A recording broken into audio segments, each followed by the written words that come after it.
संपूर्ण अस्तित्व को मेरा प्रणाम। मित्रों, आज हम उन लोगों के लिए बात करेंगे जो अभी ध्यान करने की सोच रहे हैं, जिनके मन में भगवान ने ध्यान करने के लिए उत्सुकता पैदा कर दी है। आज हम बात करेंगे बिल्कुल जीरो लेवल से ध्यान कैसे शुरू करते हैं या ध्यान शुरू करने के लिए क्या करना चाहिए। इसके बीच में मैं आपको थोड़े अपने अनुभव भी बताऊंगा। वैसे मैं आपसे सत्यता कहूँ तो अनुभव बताने का उद्देश्य सिर्फ इतना ही होता है कि जिससे आप भी ध्यान में उत्सुक हो जाए, क्योंकि वो आश्चर्यजनक होते हैं, वो अद्भुत होते हैं। लेकिन मैं आपसे ये भी कहना चाहता हूँ, जाना इन अनुभवों के भी पार है, तो इन्हें अपनी सीढ़ी बनाकर चलना है, ना कि मंजिल समझकर रुक जाना है। जब आपके मन में ध्यान की जिज्ञासा उठती है तो आप सबसे पहले करते क्या हैं? आप सबसे पहले जाते हैं YouTube की तरफ। आप YouTube पर ध्यान के अनेक चैनल खोजते हैं, तो अनेक मित्र ऐसे होते हैं जो चैनलों पर देखते हैं कुंडलिनी प्रयोग और चक्रों के प्रयोग। तो वो इस तरह के प्रयोगों की जब वर्णन सुनते हैं कि चक्रों की साधना से ये शक्तियां संपन्न हो जाती हैं, कुंडलिनी की साधना से ये शक्ति संपन्न हो जाएगी, तो इस प्रकार की वीडियो जब आप लोग सुनते हैं तो बहुत भ्रमित हो जाते हैं, ध्यान की तरफ आकर्षित तो होते हैं, लेकिन आपका मार्ग गलत हो जाता है।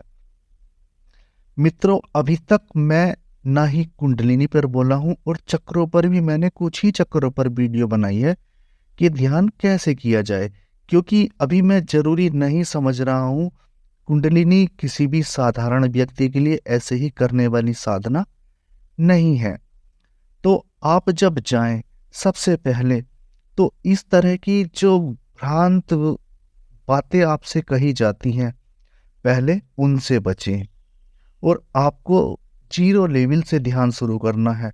जबकि कुंडलिनी जागरण वगैरह ये बहुत बाद के प्रयोग हैं, जब आदमी संपूर्ण संरचना को समझने लगता है, ऊर्जा के आवागमन को पहचानने लगता है, तीसरी आंख से चोट करने लगता है, तब जाके कहीं बाद के ये प्रयोग हैं, इससे पहले के ये प्रयोग है नहीं। और अगर कोई कराता भी है तो गुरु के सानिध्य में इस तरह के प्रयोग किए जाते हैं। तो आपको करना क्या है दोस्तों, मैं आपसे बात करता हूं। सबसे पहले देखिए, विपश्यना एक ऐसी विधि है जो अगर 100 लोग विपश्यना करेंगे तो वो 97 लोगों पर ही काम करेगी। क्योंकि मैं आपसे कहूं, हर विधि का एक अपना अलग काम होता है और उस काम के बाद उस विधि को रोक देना चाहिए।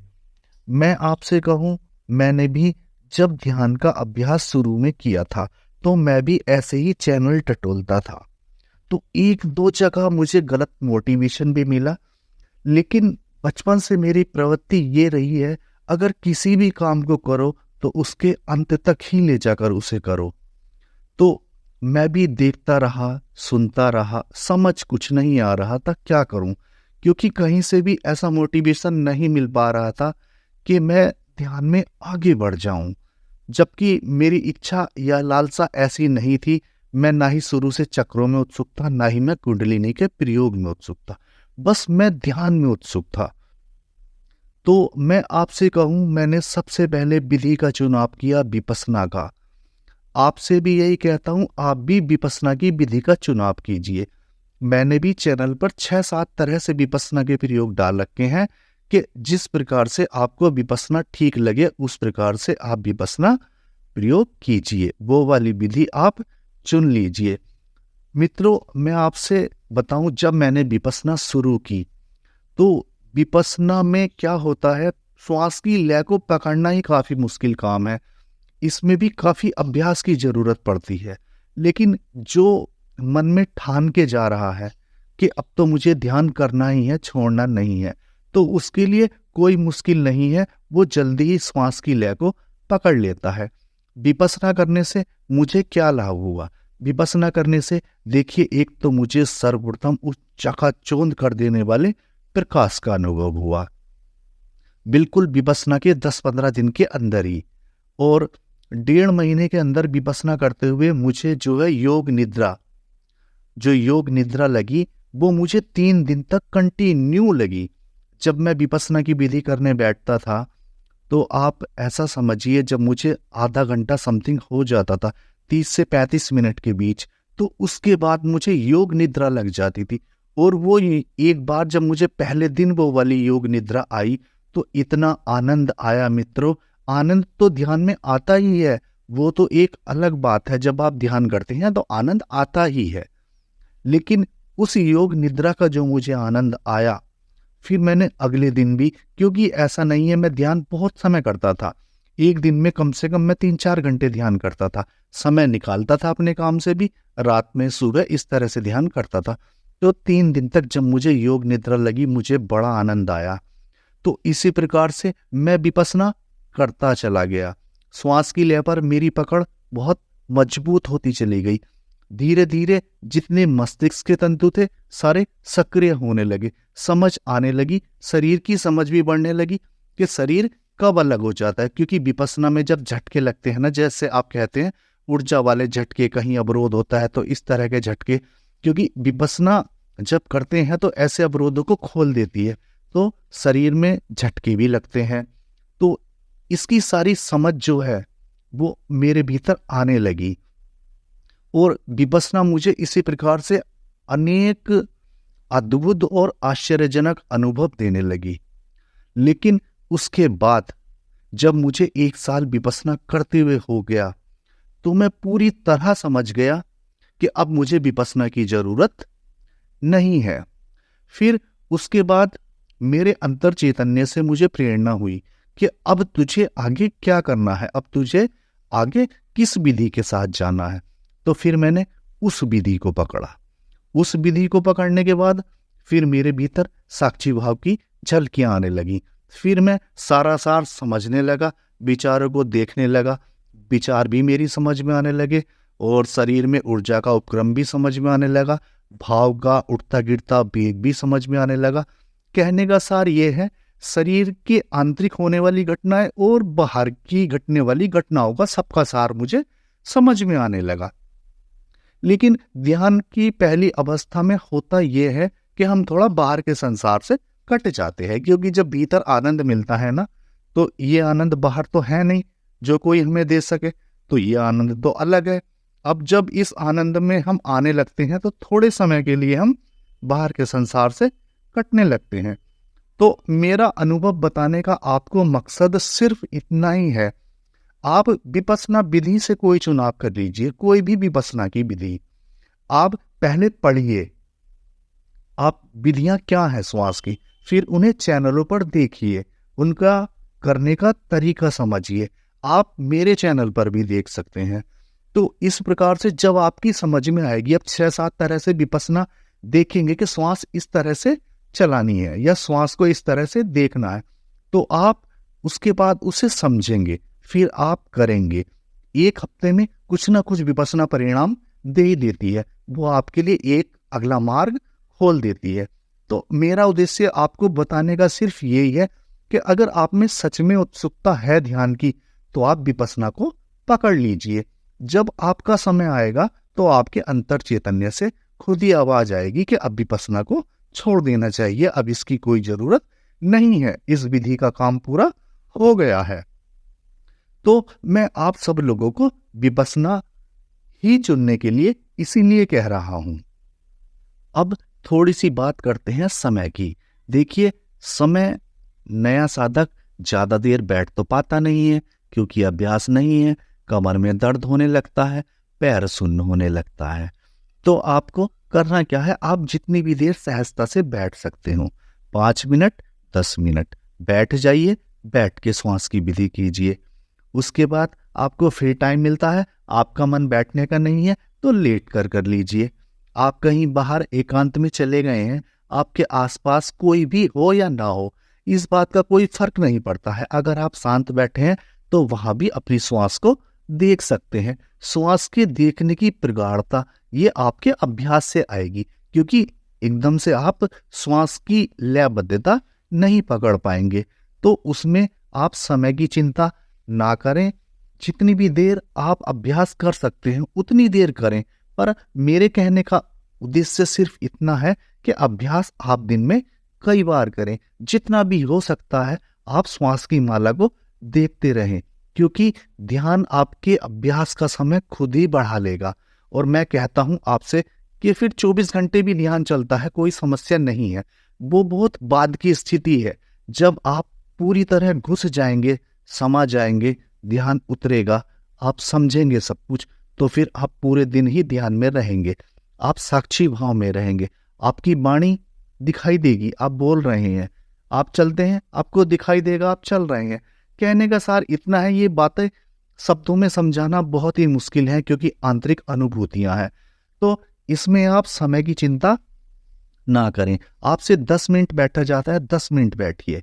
लेट कर करिए, चलकर करिए या खड़े होकर करिए। कहने का उद्देश्य इतना ही है कि आप किसी भी प्रकार से श्वास पर ध्यान रखिए। ज्यादा समय नहीं रख सकते हैं तो 5 मिनट ही रखिए, 10 मिनट ही रखिए। छूट रहा है, विचार आ रहे हैं, आने दीजिए, जाने दीजिए। विचारों का काम है आना।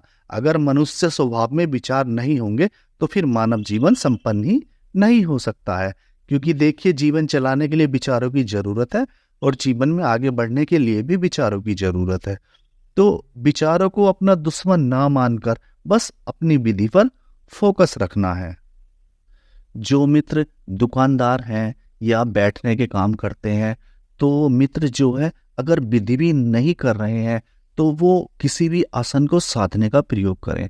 वो दुकान पे बैठते हैं तो कमर सीधी करके शवासन में, पद्मासन में जैसे भी बैठे उस आसन का अभ्यास बढ़ा लें। चाहे उस समय पर वो विधि करें या ना करें, वो आपके आसन का अभ्यास आपके बाद में काम आएगा, जब आप लंबे समय तक ध्यान में बैठेंगे। ऐसे ही लेटने का अभ्यास है। लेटने में आपको क्या है, नींद आएगी। कोई बात नहीं, नींद आने देना, आप सो जाना। कब तक आएगी नींद? एक ना एक दिन ऐसा आएगा जब ये नींद का उपक्रम टूट जाएगा और आप कई कई घंटे तक लेट कर भी ध्यान कर सकते हैं। ऐसे ही बैठकर कर लीजिए, चल कर लीजिए, वो कोई समस्या नहीं है। आप सबसे यह भी कहना चाहूंगा, आप जितनी जल्दी श्वास की लयबद्धता के साथ डोलना शुरू हो जाएंगे, आपके अनुभव उतनी ही जल्दी आने शुरू हो जाएंगे। दोस्तों, बस आपके मन में ये विचार ना आए कि ध्यान से कुछ होने वाला नहीं है, क्योंकि मन ऐसा करेगा और आपको इसमें फंसना नहीं है। यहाँ पर थोड़ी सी बात मैं विधियों की कर लेता हूँ।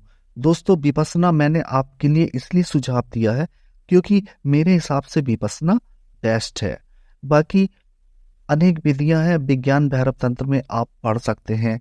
जो भी विधि आपको बिल्कुल सुगम और सहज लगती हो, जिसे आप बहुत आसानी के साथ कर सकते हो और आपको उसे करने में बाधा नहीं होगी, तो आप उस विधि का चुनाव कर लें। वरना विपस्सना एकदम परफेक्ट विधि है अधिकांशतः मनुष्य के लिए।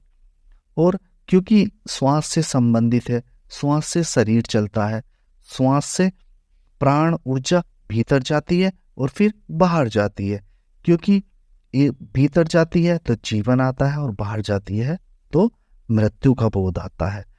लेकिन मित्रों, समस्या यही है कि हमारे पास आंखें तो हैं, लेकिन हम इन आंखों से सिर्फ बाहर की चीज देख सकते हैं, और अगर भीतर कुछ देखना है तो फिर आंखें बंद ही करनी पड़ेंगी। उस तीसरी आंख का इस्तेमाल करना पड़ेगा जो भगवान ने छुपा कर रखी है।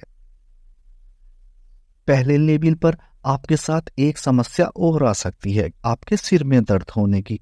तो आप सिर के दर्द में अधिक चिंता ना हो, चिंतित ना हो और परेशान ना हो।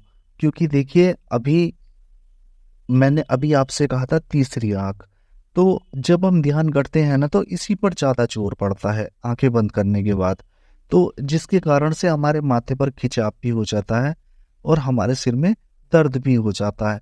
तो आपको दर्द की चिंता भी नहीं लेनी है। दर्द जो होता है तो इसमें आप दवाई खा लें, 1-2 दिन हो सकता है 3 दिन हो सकता है, या कई कई महीने बाद रुक के हो सकता है। तो ये ऐसी कोई समस्या नहीं है, क्योंकि जब वो आनंद बरसने लगेगा तो फिर शरीर का दुख तो शरीर का दुख रहता ही नहीं है।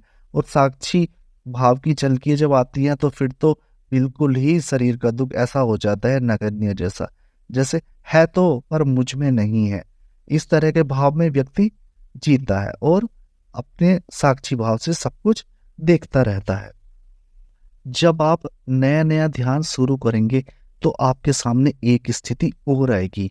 इस पे मैं आपको सचेत ये करना चाहता हूँ कि आपकी जितनी प्रगाढ़ता ध्यान करने की होगी तो ये उस स्थिति उतने ही कम समय आपके सामने रहेगी। देखिए, आपके मन में अनेक प्रकार के प्रश्न उत्पन्न होंगे ध्यान से संबंधित, ध्यान से जुड़े हुए, कि ध्यान में ऐसा होता है तो ऐसा क्यों होता है। आपके भीतर अनेक प्रश्न ध्यान से संबंधित उठेंगे जिनके आप ये चाहोगे कि कोई आपको उत्तर दे दे। लेकिन आपको क्या करना है?